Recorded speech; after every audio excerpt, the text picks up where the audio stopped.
This presentation will include filing handling, photo editing programs, editing images, labeling images, and compiling images.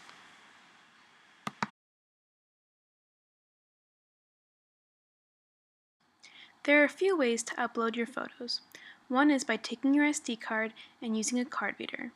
If you're lucky, your computer might have a built-in card reader. Another way is simply plugging your camera directly into the computer. There are many ways to retrieve your photos. This is one way to get them while keeping the photos on your SD card. First, create a new folder. One way to do this is right-clicking anywhere on your desktop and then choosing New Folder. Now name that folder so you know where to place your pictures. In this folder, you should create 2 more folders, one for the originals and one for the edits. This is the way I like to organize my photos, but if you have your own way, go ahead and do that. Click on your SD card and find your photos. Select the ones you want, then drag and drop them into your new originals folder. This may take some time depending on the amount and size of the files.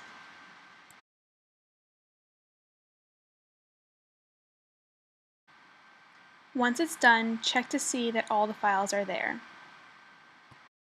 Once everything's good to go, eject your device properly so it doesn't get corrupted. After everything is uploaded to your computer, you should save your files somewhere else, like an external hard drive. It's always good to have a backup.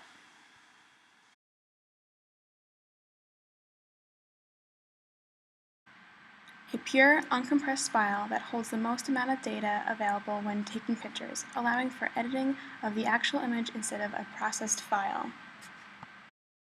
Advantages to RAW files are that they are unprocessed by the camera and hold all captured data for a completely hands-on edit. Unfortunately, they cannot be accessed by traditional viewing programs. RAW files can be extremely large, with long upload times that use up a lot of storage space. PSD files, the main way of saving your files in Photoshop that can be accessed by any program Adobe offers, making it extremely versatile in the Adobe network. This file type will save every setting and change you make to an image for use in any Adobe program and will maintain transparency when an opacity change is made. However, it can only be accessed in Adobe programs, which not everyone has access to and cannot be posted to a website. TIFF files, lossless high-quality format that is great for prints due to its ability to store all photo data without sacrificing pixels from compression. It has the ability to save layers from Photoshop and other similar programs while maintaining a high-quality image. Some disadvantages are that they have very large file sizes, are not accepted everywhere, and cannot be posted on a web page. JPEG files, the most common type of file format and is the most versatile format able to be viewed anywhere. Super small size means fast and easy transfers or posts, and offer different quality options for different uses. Unfortunately, it's an extremely lossy compression format that combines smaller bits of data to create the smaller size, leaving images blurry and pixelated, and will not save layers.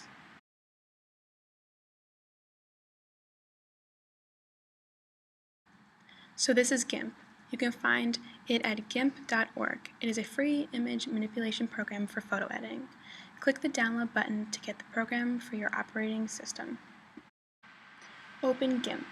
And here you have its interface. Do not close this box or it will close the program. On the left is your toolbox. It holds all the tools you can use in this program. The top view are the selection tools. When editing photos, you will mainly be using the zoom tool to increase magnification, the crop tool to cut out and size your image, and the dodge and burn tools to lighten and darken the areas. On the right is where you have your panels. Close out what you have here. It's way easier to start from scratch. Open these boxes from the Window tab and Dockable dialogues. Open the Navigation, Undo History, Tool Options, and Layer tabs.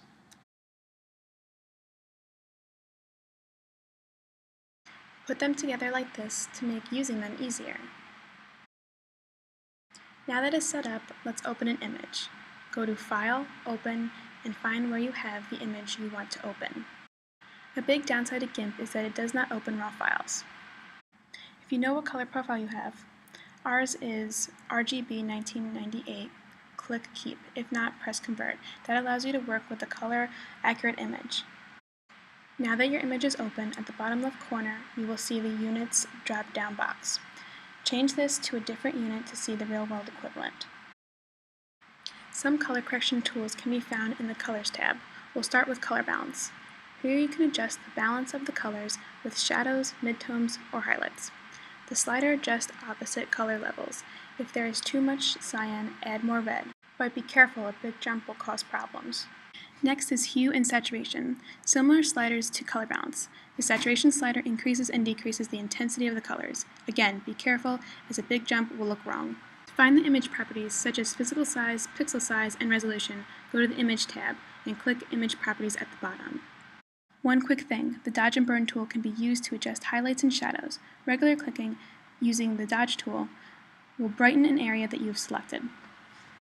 To use the Burn tool on a Mac, hold down Command. On a PC, you have to hold down Control. Here they are side by side. Pressing Control-Command-Z will undo the process, as well as clicking them in the Undo History panel. Now to save your work when you are done, go to File and click Export, not Save As. This drop-down arrow will show you other save options, such as TIFF, PNG, JPEG, and GIF.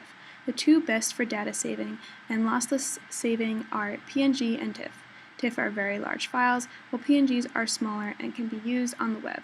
I choose to save this as a TIFF. When saving as a TIFF, you have compression options, but with photos, you want to keep as much data as possible. So choose None and click Save. So that's GIMP. GIMP is a free-to-use program, so it is available to everyone, but other programs like Photoshop give much more control. Time for some Photoshop. Photoshop is expensive, but if you go on the Adobe website, they have free trials for 30 days. Just enter your Adobe ID or sign up for one, and download should automatically start. It's a big program, so it might take a while. This is Photoshop 2014 CC. Up top, there is an area to change from Essentials to Photography. This will open up some windows designed for photo editing. Navigator and histogram, adjustments, and layers. To the left is your toolbar. It has the Move tool, Selection tools, and most importantly, the Crop tool. Now to open a photo, go to File, and there are some options on how to create a new document or open a new one. I choose Open to find a picture to edit. Once I have found my image, I open it, and since it is raw photo, Photoshop opens the Camera Raw window. This can also be found in Adobe Bridge and has many options to help edit a photo before you enter Photoshop. The Zoom tool magnifies with a click and demagnifies by holding Option and clicking. The hand tool moves the image when zoomed. The white balance tool allows you to click different parts of the image, and Camera Raw suggests a white balance. The white balance drop-down bar has different options to choose from. For auto white balance effects, like the white balance tool, I like to always start as shot and tweak the settings a little from there. The goal is to get the image to look as much as the actual artwork as possible under the ideal lighting conditions.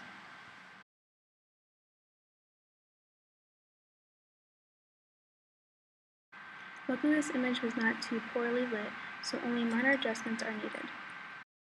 Exposure adjusts the brightness of the light in the photo.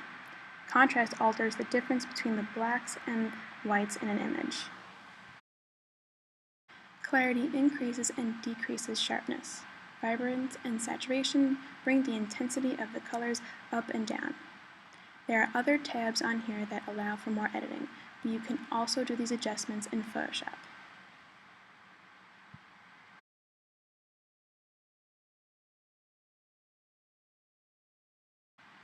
You can either open image, which will go straight to Photoshop, or you can save the image here.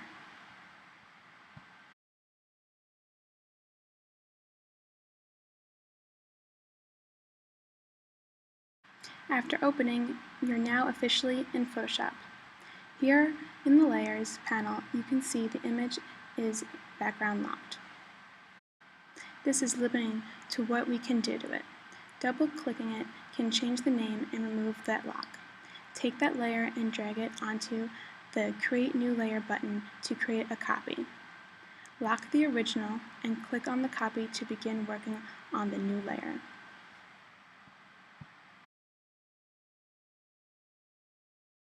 First, we will rotate and crop. Remember the crop tool in the toolbar. To rotate the image, go to Image, Image Rotation, Arbitrary to rotate by degree. This may take some practice and trial and error tries. To help enable the rulers and place guidelines occasionally to see the straightness. If you are happy with your work, move on to cropping. Using the crop tool may be strange at first, but the goal is to get equal proportions around the artwork so it looks centered.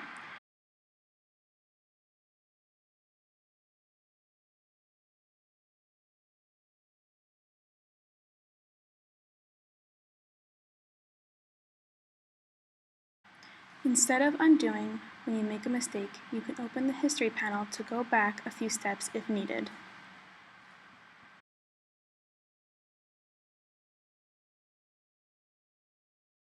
Rename the copy so you know what you did on that layer. Drag and copy that newly named layer and lock it. Turn it invisible so you are sure you are on the right layer. Now, due to lighting errors, your image may have unintended shadows. You can use the Dodge tool to help correct those. Make sure the hardness and exposure are low so you don't make any dramatic changes. Use the brackets on your keyboard to change the brush sizes, or use the tool adjustment box to make the brush bigger. The bigger it is, the softer it is.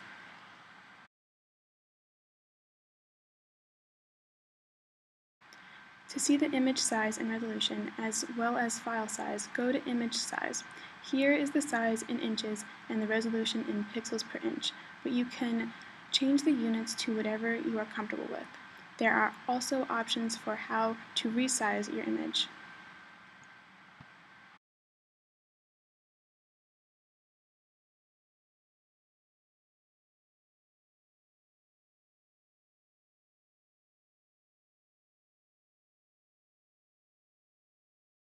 Now that we are finished, it is time to save. You'll want to make sure you include your name or the artist's name at the end. I like to save my work 3 different ways. One, as a PSD to preserve the Photoshop layers, just in case I need to re-edit.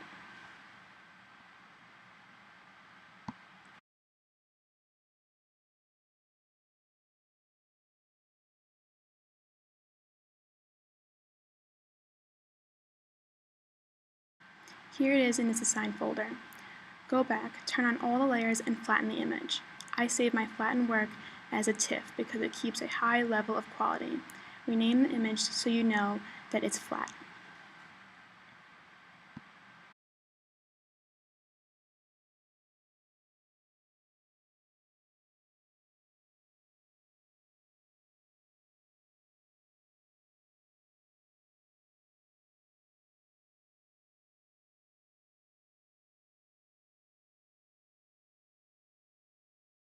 Finally, I save once more as a JPEG just in case I need to send this to someone or post it on the internet.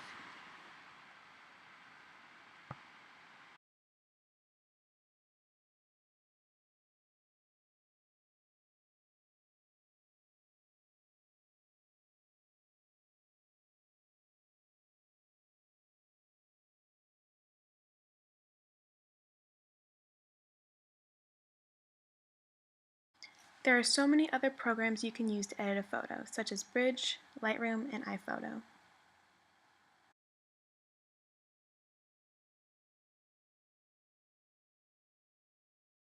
The physical dimensions of an image make up the size of the image when it is printed. So if an image of a plain white box is 5 inch by 6 inch, it is that size no matter what the resolution is because it is printed in a 5 inch by 6 inch box. The pixel dimensions of an image determine how big an image is on a screen at its 100% size, meaning that same box can be different pixel size depending on the resolution. At a resolution of 300, the box is 1500 pixels by 1800 pixels with a file size of 20.6 M. At a resolution of 72, the box is only 360 pixels by 432 pixels with a size of 1.19 M. That is because of a difference in resolution. The image resolution you see in Photoshop is screen resolution because it regards PPI, pixels per inch. The PPI determines how many pixels there are in a square inch of the image on the screen. This also helps determine how many dots are placed when the printer prints the image. The DPI dots per inch is determined by how big your image is and what resolution your image is at. The higher the resolution, the more dots placed per inch on your print, resulting in a smoother mixture of colors and a crisp image. Lower resolution results in a choppy, pixelated image because of the bigger dots being placed on the page.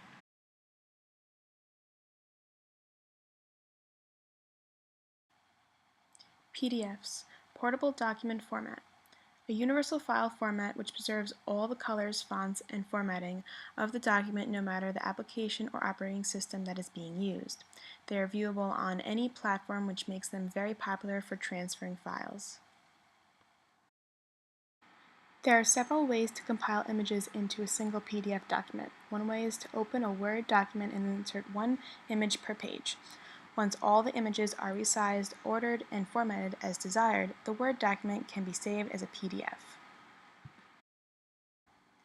Another way is to create a blank document in Adobe Photoshop or InDesign. Then individually insert each image, resize, order, and format them as desired. The document can be saved as a PDF in Photoshop.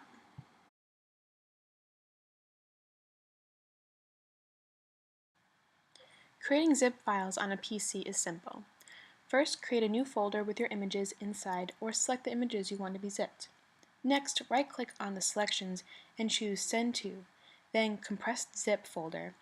The new zip folder will replace the old folder. How to create a lossless zip file on a Mac. First, you need to open the Mac's Archive utility. In the Finder, select Go tab and choose Go to Folder. Type Core Services, then press Go. Open the Applications folder and run Archive Utility. In Archive Utilities Preferences, change the Use Archive format to Regular Archive. Go to File, Create Archive. Select the files or folder you want and press Archive. Now you have made an uncompressed zip file on a Mac.